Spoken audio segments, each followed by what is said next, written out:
ये कथा द्वापर युग की है, जब भगवान श्री कृष्ण के सुदर्शन चक्र ने काशी को जलाकर राख कर दिया था। बाद में यह वाराणसी के नाम से प्रसिद्ध हुआ।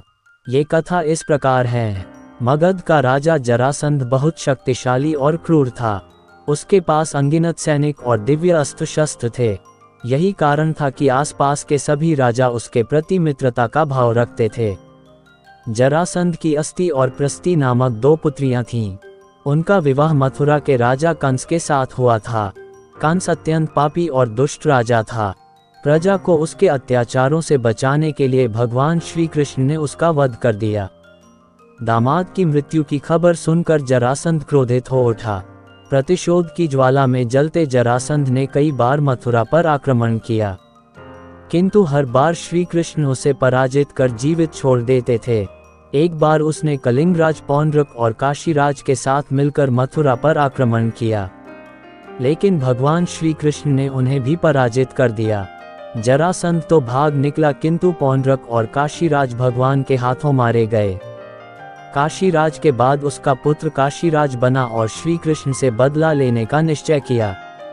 वह श्री कृष्ण की शक्ति जानता था, इसलिए उसने कठिन तपस्या कर भगवान शिव को प्रसन्न किया और उन्हें समाप्त करने का वर मांगा।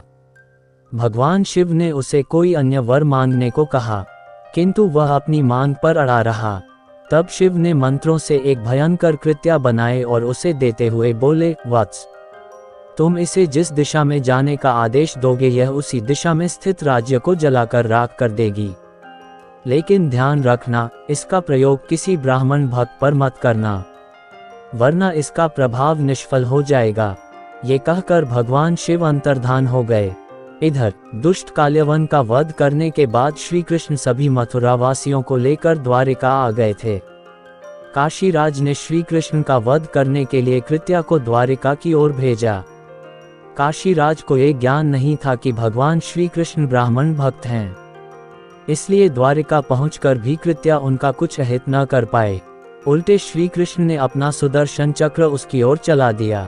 सुदर्शन भयंकर अग्नि उगलते हुए कृत्या की ओर झपटा। प्राण संकट में देख कृत्या भयभीत होकर काशी की ओर भागी। सुदर्शन चक्र भी उसका पीछा करने लगा। काशी पहुंचकर सुदर्शन ने कृत्या को भस्म कर दिया, किंतु फिर भी उसका क्रोध शांत नहीं हुआ और उसने काशी को भस्म कर दिया। कालांतर में वारा और असी नामक दो नदियों के मध्य यह नगर पुनः बसा। वारा और असी नदियों के मध्य बसे होने के कारण इस नगर का नाम वाराणसी पड़ गया। इस प्रकार काशी का वाराणसी के रूप में पुनर्जन्म हुआ। दोस्तों, कैसी लगी जानकारी? अच्छी लगी हो तो चैनल को सब्सक्राइब शेयर जरूर करें। धन्यवाद।